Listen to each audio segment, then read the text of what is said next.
Panukalang parusahan ang anak na hindi magbibigay ng suporta sa magulang, hindi pinaboran ng ilan sa ating mga kababayan. Ang pulso ng ating mga kababayan sa ulat ni Radyoman Chill Emprido. Chill.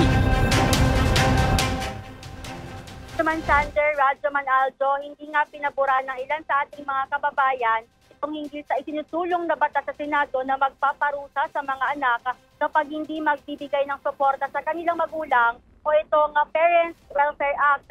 Sa panayam ng RMN Manila kay Gerald Tanay at Irina Astre, sinabi nila na hindi naman dapat humantong pa sa pagkakakulong o parusa kapag hindi nakapagbigay ng suporta ang anak sa magulang.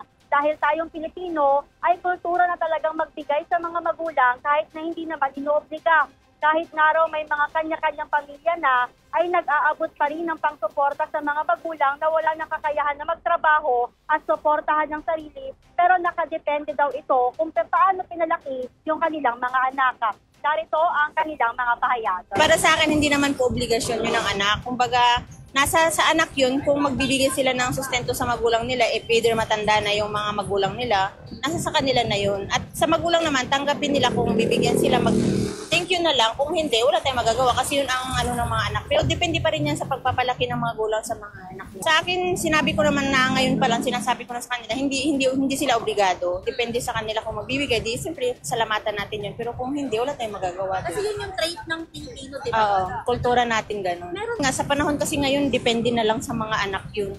Mas marami kasing dapat tutukan kisa dito eh. Pilipino na katulad sa atin, Pilipino, dapat kaya natin na alagaan dapat ng magulang eh. Paano sabihin hindi na, para sa hindi naman magulang na pabayaan yung mga anak na i-abandona. Dapat ganun din dapat, di ba? Ano yung mga anak kung halimbawa walang trabaho? Natin na Pilipino na alagaan din yung mga matatanda. Yung sabihin na ikulong nila yung para sa yung mga anak na hindi pabayaan, i-abandona yung mga magulang.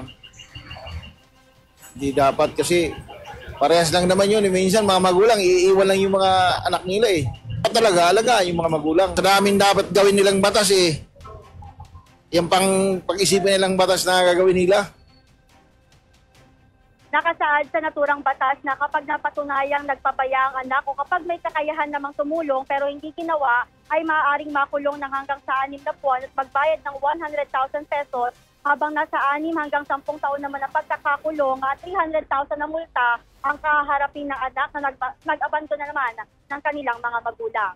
Kasama mo sa DZXL RMN Manila, Radyoman Chill Emprido, Tatak RMN. Maraming salamat, Radyoman Chill Emprido.